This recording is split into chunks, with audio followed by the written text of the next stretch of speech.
The Pit and the Pendulum by Edgar Allan Poe. I was sick, sick unto death, with that long agony, and when they at length unbound me, and I was permitted to sit, I felt that my senses were leaving me. The sentence, the dread sentence of death, was the last of distinct accentuation which reached my ears. After that, the sound of the inquisitorial voices seemed merged in one dreamy, indeterminate hum. It conveyed to my soul the idea of revolution, perhaps from its association in fancy with the burr of a mill wheel. This only for a brief period, for presently I heard no more. Yet for a while I saw, but with how terrible an exaggeration, I saw the lips of the black-robed judges. They appeared to me whiter than the sheet upon which I traced these words, and thin, even to grotesqueness, thin with the intensity of their expression of firmness, of immovable resolution, of stern contempt, of human torture. I saw that the decrees of what to me was fate were still issuing from those lips. I saw them writhe with a deadly locution. I saw them fashion the syllables of my name, and I shuddered because no sound succeeded. I saw, too, for a few moments of delirious horror, the soft and nearly imperceptible waving of the sable draperies which enwrapped the walls of the apartment, and then my vision fell upon the 7 tall candles upon the table. At first they wore the aspect of charity, and seemed white, slender angels who would save me. But then, all at once, there came a most deadly nausea over my spirit, and I felt every fibre in my frame thrill as if I had touched the wire of a galvanic battery, while the angel forms became meaningless spectres with heads of flame, and I saw that from them there would be no help. And then there stole into my fancy, like a rich musical note, the thought of what sweet rest there must be in the grave. The thought came gently and stealthily, and it seemed long before it attained full appreciation. But just as my spirit came at length properly to feel and entertain it, the figures of the judges vanished as if magically from before me. The tall candles sank into nothingness, their flames went out utterly, the blackness of darkness supervened. All sensations appeared swallowed up in a mad rushing descent, as of the soul into Hades. Then silence and stillness and night were the universe. I had swooned, but still will not say that all of consciousness was lost. What of it there remained I will not attempt to define or even to describe. Yet all was not lost. In the deepest slumber, no. In delirium, no. In a swoon, no. In death, no. Even in the grave, all is not lost. Else there is no immortality for man. Arousing from the most profound of slumbers, we break the gossamer web of some dream. Yet in a second afterward, so frail may that web have been, we remembered not that we have dreamed in the return to life from the swoon. There are 2 stages. First, that of the sense of mental or spiritual. Secondly, that of the sense of physical existence. It seems probable that if, upon reaching the second stage, we could recall the impressions of the first, we should find these impressions eloquent in memories of the gulf beyond. And that gulf is what? How at least shall we distinguish its shadows from those of the tomb? But if the impressions of what I have termed the first stage are not at will recalled yet, after long interval, do they not come unbidden, while we marvel whence they come? He who has never swooned, is not he who finds strange palaces and wildly familiar faces in coals that glow, is not he who beholds floating in mid-air the sad visions that the many may not view, is not he who ponders over the perfume of some novel flower, is not he whose brain grows bewildered with the meaning of some musical cadence which has never before arrested his attention. Amid frequent and thoughtful endeavors to remember, amid earnest struggles to regather some token of the state of seeming nothingness into which my soul had lapsed, there have been moments when I have dreamed of success.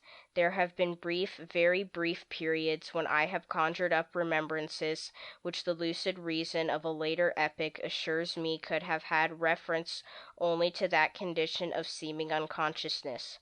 These shadows of memory tell indistinctly of tall figures that lifted and bore me in silence, down, down, still down, till a hideous dizziness oppressed me at the mere idea of the interminableness of the descent. They tell also of a vague horror at my heart, on account of that heart's unnatural stillness.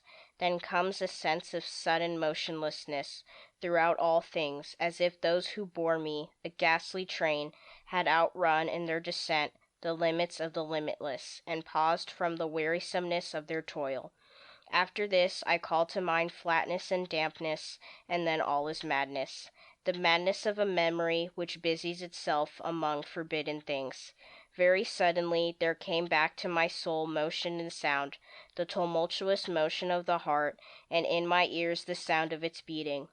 Then a pause in which all is blank. Then again sound and motion and touch, a tingling sensation pervading my frame.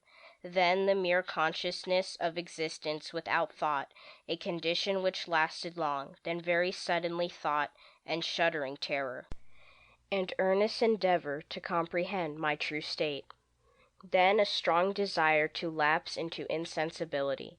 Then a rushing revival of soul, and a successful effort to move. And now a full memory of the trial, of the judges, of the sable draperies, of the sentence, of the sickness, of the swoon. Then entire forgetfulness of all that followed, of all that a later day and much earnestness of endeavor have enabled me vaguely to recall. So far I had not opened my eyes. I felt that I lay upon my back, unbound. I reached out my hand, and it fell heavily upon something damp and hard. There I suffered it to remain for many minutes, while I strove to imagine where and what I could be. I longed, yet dared not to employ my vision. I dreaded the first glance at objects around me. It was not that I feared to look upon things horrible, but that I grew aghast lest there should be nothing to see. At length, with a wild desperation at heart, I quickly unclosed my eyes. My worst thoughts, then, were confirmed. The blackness of eternal night encompassed me. I struggled for breath. The intensity of the darkness seemed to oppress and stifle me. The atmosphere was intolerably close. I still lay quietly, and made effort to exercise my reason. I brought to mind the inquisitorial proceedings, and attempted from that point to deduce my real condition. The sentence had passed, and it appeared to me that a very long interval of time had since elapsed. Yet not for a moment did I suppose myself actually dead. Such a supposition, notwithstanding what we read in fiction, is altogether inconsistent with real existence. But where and in what state was I? The condemned to death, I knew, perished usually at the autos da fe, and one of these had been held on the very night of the day of my trial. Had I been remanded to my dungeon to await the next sacrifice, which would not take place for many months? This, I at once saw, could not be. Victims had been in immediate demand. Moreover, my dungeon, as well as all the condemned cells at Toledo, had stone floors, and light was not altogether excluded. A fearful idea now suddenly drove the blood in torrents upon my heart, and for a brief period I once more relapsed into insensibility. Upon recovering, I at once started to my feet, trembling convulsively in every fibre. I thrust my arms wildly above and around me in all directions. I felt nothing, yet dreaded to move a step, lest I should be impeded by the walls of a tomb. Perspiration burst from every pore, and stood in cold big beads upon my forehead. The agony of suspense grew at length intolerable, and I cautiously moved forward with my arms extended and my eyes straining from their sockets in the hope of catching some faint ray of light. I proceeded for many paces, but still all was blackness and vacancy. I breathed more freely. It seemed evident that mine was not at least the most hideous of fates. And now, as I still continued to step cautiously onward, there came thronging upon my recollection 1,000 vague rumors of the horrors of Toledo. Of the dungeons there had been strange things narrated, fables. I had always deemed them, but yet strange and too ghastly to repeat, save in a whisper. Was I left to perish of starvation in this subterranean world of darkness, or what fate, perhaps even more fearful, awaited me? That the result would be death, and a death of more than customary bitterness, I knew too well the character of my judges to doubt. The mode and the hour were all that occupied or distracted me. My outstretched hands at length encountered some solid obstruction. It was a wall, seemingly of stone masonry, very smooth, slimy, and cold. I followed it up, stepping with all the careful distrust with which certain antique narratives had inspired me. This process, however, afforded me no means of ascertaining the dimensions of my dungeon, as I might make its circuit and return to the point whence I set out without being aware of the fact. So perfectly uniform seemed the wall. I therefore sought the knife which had been in my pocket when led into the inquisitorial chamber, but it was gone. My clothes had been exchanged for a wrapper of coarse serge.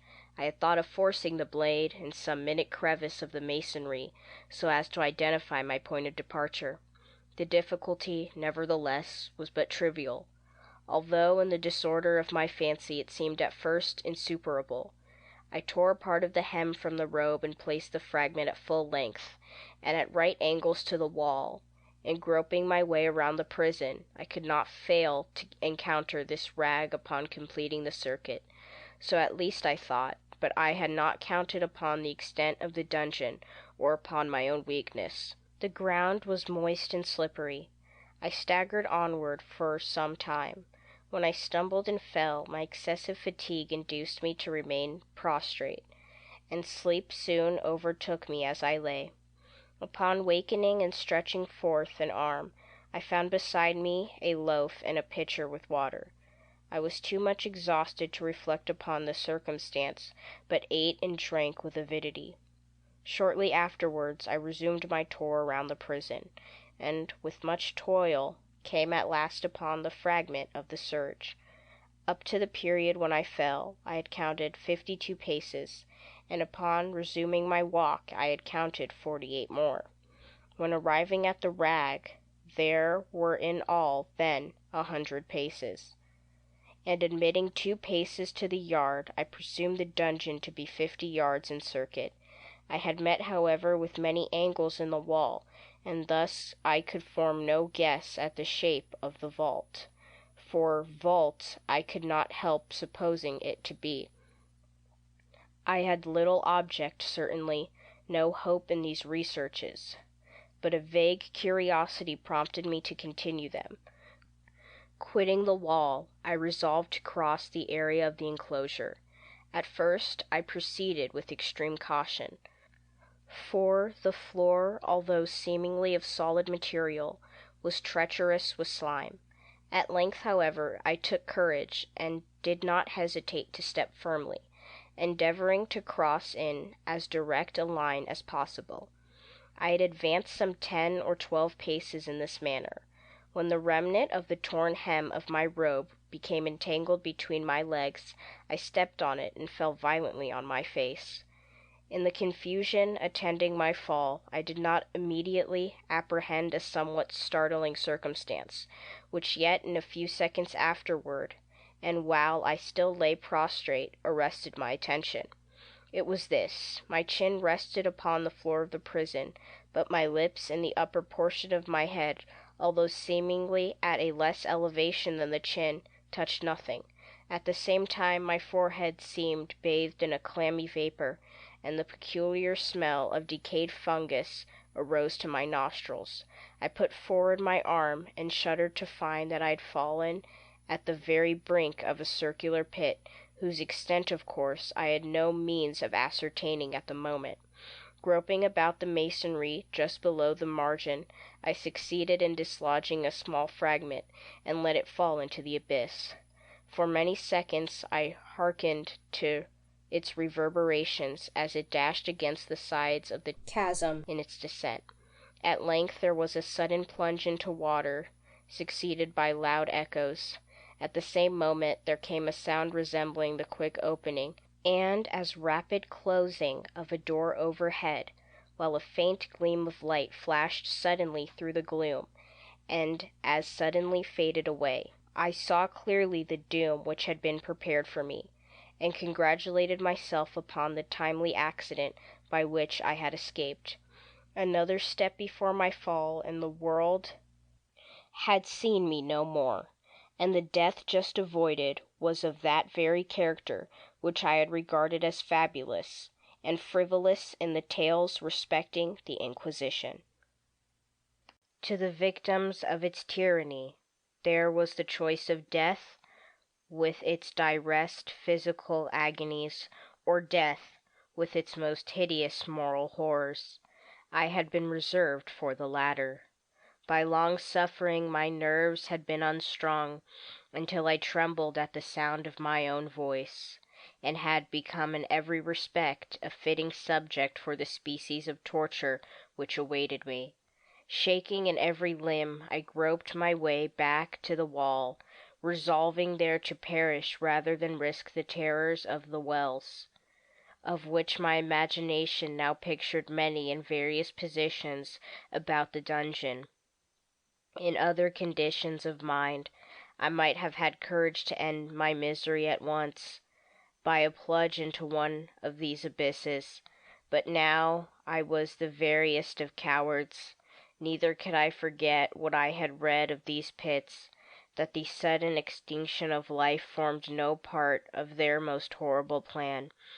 Agitation of spirit kept me awake for many long hours, but at length I again slumbered.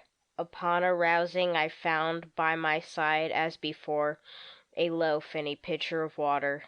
A burning thirst consumed me, and I emptied the vessel at a draught. It must have been drugged, for scarcely had I drunk before I became irresistibly drowsy.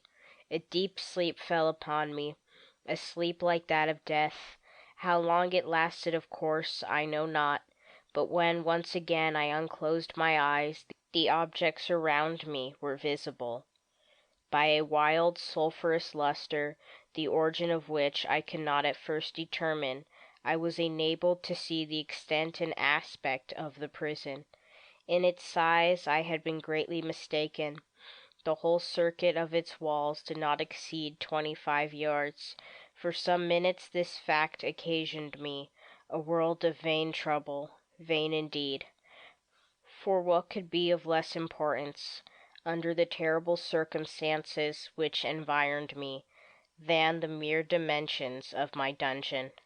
But my soul took a wild interest in trifles, and I busied myself in endeavors to account for the error I had committed in my measurement. The truth at length flashed upon me. In my first attempt at exploration, I had counted 52 paces, up to the period when I fell. I must then have been within a pace or two of the fragment of serge. In fact, I had nearly performed the circuit of the vault. I then slept, and, upon awaking, I must have returned upon my steps, thus supposing the circuit nearly double what it actually was. My confusion of mind prevented me from observing that I began my tour with the wall to the left, and ended it with the wall to the right. I had been deceived, too, in respect to the shape of the enclosure. In feeling my way I had found many angles, and thus deduced an idea of great irregularity. So potent is the effect of total darkness upon one arousing from lethargy or sleep. The angles were simply those of a few slight depressions or niches at odd intervals. The general shape of the prison was square. What I had taken for masonry seemed now to be iron, or some other metal in huge plates, whose sutures or joints occasioned the depression. The entire surface of this metallic enclosure was rudely daubed in all the hideous and repulsive devices to which the charnel superstition of the monks has given rise. the figures of fiends and aspects of menace, with skeleton forms and other more really fearful images, overspread and disfigured the walls. I observed that the outline of these monstrosities were sufficiently distinct, but that the colors seemed faded and blurred, as if from the effects of a damp atmosphere. I now noticed the floor too, which was of stone. In the center yawned the circular pit from whose jaws I had escaped, but it was the only one in the dungeon. All this I saw indistinctly and by much effort, for my personal condition had been greatly changed during slumber. I now lay upon my back and at full length on a species of low framework of wood. To this I was securely bound by a long strap resembling a surcingle. It passed in many convulsions about my limbs and body, leaving at liberty only my head and my left arm to such an extent that I could, by a dint of much exertion, supply myself with food from an earthen dish which lay by my side on the floor. I saw to my horror that the pitcher had been removed. I say to my horror, for I was consumed with intolerable thirst. This thirst it appeared to be the design of my persecutors to stimulate, for the food in the dish was meat pungently seasoned. Looking upward, I surveyed the ceiling of my prison. It was some 30 or 40 feet overhead and constructed much as the side walls. In one of its panels a very singular figure riveted my whole attention. It was the painted figure of Time, as he is commonly represented, save that in lieu of a scythe. He held what, at a casual glance, I supposed to be the pictured image of a huge pendulum, such as we see on antique clocks. There was something, however, in the appearance of this machine which caused me to regard it more attentively. While I gazed directly upward at it, for its position was immediately over my own, I fancied that I saw it in motion. In an instant afterward, the fancy was confirmed. Its sweep was brief and of course slow. I watched it for some minutes, somewhat in fear, but more in wonder. Wearied at length with observing its dull movement, I turned my eyes upon the other objects in the cell. A slight noise attracted my notice, and looking to the floor, I saw several enormous rats traversing it. They had issued from the well which lay just within view to my right. Even then, while I gazed, they came up in troops, hurriedly, with ravenous eyes, allured by the scent of the meat. From this it required much effort and attention to scare them away. It might have been half an hour, perhaps even an hour, for I could take but imperfect note of time, before I again cast my eyes upward. What I then saw confounded and amazed me.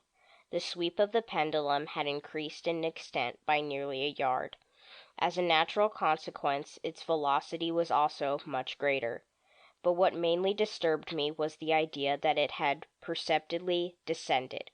I now observed with what horror it is needless to say, that its nether extremity was formed of a crescent of glistening steel, about a foot in length from horn to horn, the horns upward, and the horn's under edge evidently as keen as that of a razor. Like a razor also, it seemed massy and heavy, tapering from the edge into a solid and broad structure above. It was appended to a weighty rod of brass, and the whole hissed as it swung through the air. I could no longer doubt the doom prepared for me by monkish ingenuity in torture. My cognizance of the pit had become known to the inquisitorial agents, the pit whose horrors had been destined for so bold a recusant as myself, the pit typically of hell and regarded by rumor as the ultima thule of all their punishments. The plunge into this pit I had avoided by the merest of accidents, and I knew that surprise or entrapment into torment formed an important portion of all the grotesquerie of these dungeon deaths. Having failed to fall, it was no part of the demon plan to hurl me into the abyss, and thus, there being no alternative, a different and milder destruction awaited me. Milder! I half smiled in my agony as I thought of such application of such a term. What boots it to tell of the long, long hours of horror, more than mortal, during which I counted the rushing oscillations of the steel, inch by inch, line by line, with a descent only appreciable at intervals that seemed ages down, and still down it came. Days passed, it might have been that many days passed, ere it swept so closely over me as to fan me with its acrid breath. The odor of the sharp steel forced itself into my nostrils. I prayed. I wearied heaven with my prayer for its more speedy descent. I grew frantically mad, and struggled to force myself upward against the sweep of the fearful scimitar. And then I fell suddenly calm, and lay smiling at the glittering death, as a child at some rare bauble. There was another interval of utter insensibility. It was brief, for upon again lapsing into life there had been no perceptible descent in the pendulum. But it might have been long, for I knew there were demons who took note of my swoon, and who could have arrested the vibration at pleasure. Upon my recovery, too, I felt very inexpressibly sick and weak, as if through long inanition. Even amid the agonies of that period, the human nature craved food. With painful effort I outstretched my left arm as far as my bonds permitted, and took possession of the small remnant which had been spared me by the rats. As I put a portion of it within my lips, there rushed to my mind a half-formed thought of joy, of hope. Yet what business had I with hope? It was, as I say, a half-formed thought. Man has many such which are never completed. I felt that it was of joy, of hope, but I felt also that it had perished in its formation. In vain I struggled to perfect, to regain it. Long suffering had nearly annihilated all my ordinary powers of mind. I was an imbecile, an idiot. The vibration of the pendulum was at right angles to my length. I saw that the crescent was designed to cross the region of the heart. It would fray the serge of my robe.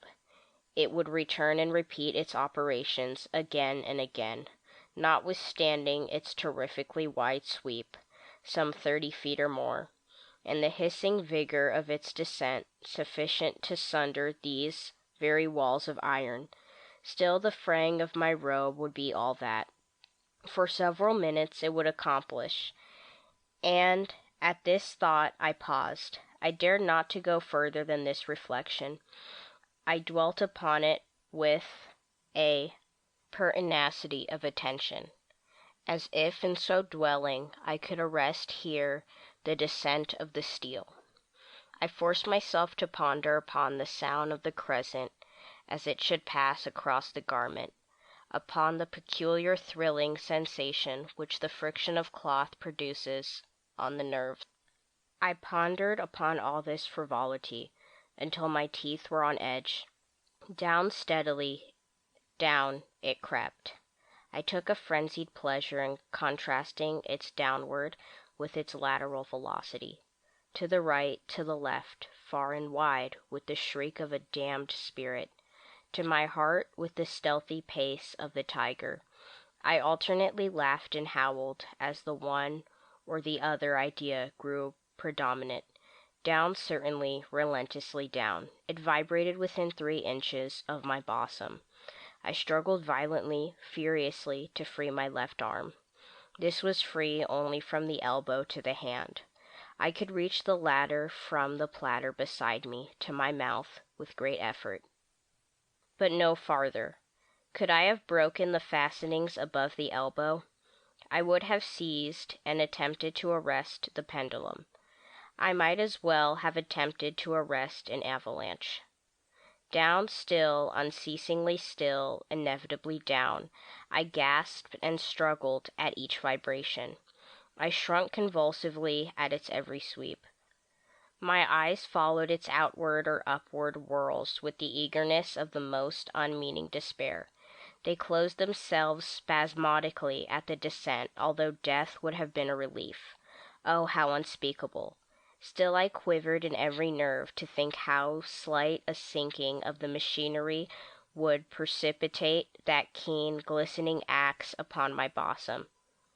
It was hope that prompted the nerve to quiver, the frame to shrink. It was hope, the hope that triumphs on the rack, that whispers to the death condemned, even in the dungeons of the Inquisition. I saw that some 10 or 12 vibrations would bring the steel in actual contact with my robe, and with this observation there suddenly came over my spirit all the keen, collected calmness of despair. For the first time during many hours, or perhaps days, I thought, it now occurred to me, that the bandage or syringical which enveloped me was unique. I was tied by no separate cord. The first stroke of the razor-like crescent athwart any portion of the band would so detach it that it might be unwound from my person by means of my left hand. But how fearful, in that case, the proximity of the steel, the result of the slightest struggle, how deadly. Was it likely, moreover, that the minions of the torturer had not foreseen and provided for this possibility? Was it probable that the bandage crossed my bosom in the track of the pendulum? Dreading to find my faint and, as it seemed, my last hope frustrated, I so far elevated my head as to obtain a distinct view of my breast. The syringical enveloped my limbs and body close in all directions, save in the path of the destroying crescent. Scarcely had I dropped my head back into its original position, when there flashed upon my mind what I cannot better describe than as the unformed half of that idea of deliverance to which I have previously alluded, and of which a moiety only floated indeterminately through my brain. When I raised food to my burning lips, the whole thought was now present, feeble, scarcely sane, scarcely definite, but still entire. I proceeded at once, with the nervous energy of despair, to attempt its execution. For many hours the immediate vicinity of the low framework upon which I lay had been literally swarming with rats. They were wild, bold, ravenous, their red eyes glaring upon me as if they waited for motionlessness on my part to make me their prey. To what food, I thought, have they been accustomed in the well? They had devoured in spite of all my efforts to prevent them, all but a small remnant of the contents of the dish. I had fallen into an habitual seesaw or wave of the hand about the platter, and at length the unconscious uniformity of the movement deprived it of effect. In their voracity, the vermin frequently fastened their sharp fangs in my fingers, with the particles of the oily and spicy viand which now remained. I thoroughly rubbed the bandage wherever I could reach it.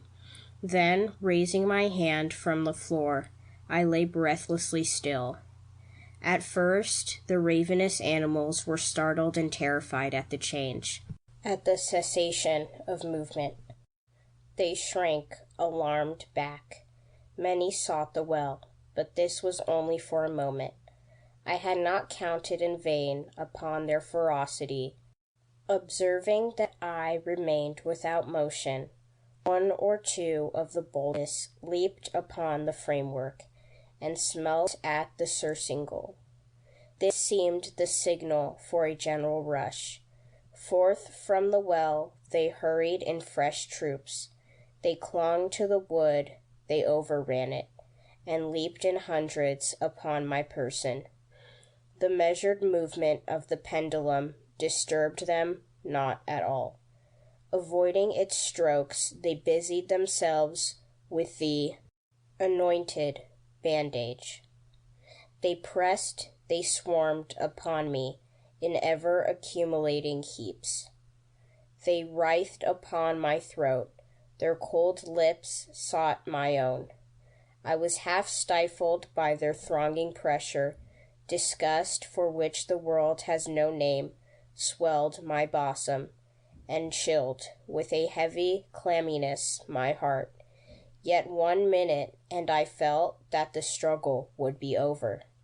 Plainly I perceived the loosening of the bandage. I knew that in more than one place it must be already severed. With a more than human resolution I lay still. Nor had I erred in my calculations, nor had I endured in vain. I at length felt that I was free. The surcingle hung in ribbons from my body, but the stroke of the pendulum already pressed upon my bosom.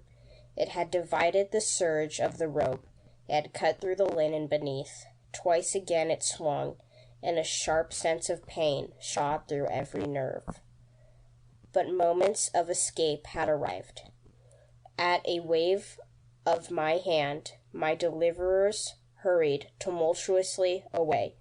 With a steady movement, cautious, sidelong, shrinking, and slow, I slid from the embrace of the bandage and beyond the reach of the scimitar. For the moment, at least, I was free. Free, and in the grasp of the Inquisition. I had scarcely stepped from my wooden bed of horror upon the stone floor of the prison, when the motion of the hellish machine ceased, and I beheld it drawn up by some invisible force through the ceiling. This was a lesson which I took desperately to heart. My every motion was undoubtedly watched. Free, I had but escaped death in one form of agony, to be delivered on to worse than death in some other. With that thought, I rolled my eyes nervously around the barriers of iron that hemmed me in. Something unusual, some change which at first I could not appreciate distinctly. It was obvious, had taken place in the apartment for many minutes of a dreamy and trembling abstraction. I busied myself in vain, unconnected conjuncture. During this period I became aware for the first time of the origin of the sulphurous light which illumined the cell. It proceeded from a fissure, about half an inch in width, extending entirely around the prison at the base of the walls, which thus appeared and were completely separated from the floor. I endeavored, but of course in vain, to look through the aperture. As I arose from the attempt, the mystery of the alteration in the chamber broke at once upon my understanding. I have observed that although the outlines of the figures upon the walls were sufficiently distant, yet the colors seemed blurred and indefinite. These colors had now assumed, and were momentarily assuming, a startling and most intense brilliancy, that gave to the spectral and fiendish portraitures an aspect that might have thrilled even firmer nerves than my own. Demon eyes of a wild and ghastly vivacity glared upon me in 1,000 directions, where none had been visible before, and gleamed with the lurid luster of a fire that I could not force my imagination to regard as unreal. Unreal, even while I breathed, there came to my nostrils the breath of the vapor of heated iron. A suffocating odor pervaded the prison. A deeper glow settled each moment in the eyes that glared at my agonies. A richer tint of crimson diffused itself over the pictured horrors of blood. I panted, I gasped for breath. There could be no doubt of the design of my tormentors. Oh, most unrelenting, oh, most demonic of men. I shrank from the glowing metal to the center of the cell. Amid the thought of the fiery destruction that impeded the idea of the coolness of the well came over my soul like balm. I rushed to its deadly brink. I threw my straining vision below. The glare from the enkindled roof illumined its inmost recesses. Yet for a wild moment did my spirit refuse to comprehend the meaning of what I saw. At length it wrestled its way into my soul. It bummed itself in upon my shuddering reason. Oh, for a voice to speak! Oh, horror, oh! Any horror but this! With a shriek I rushed from the margin and buried my face in my hands, weeping bitterly.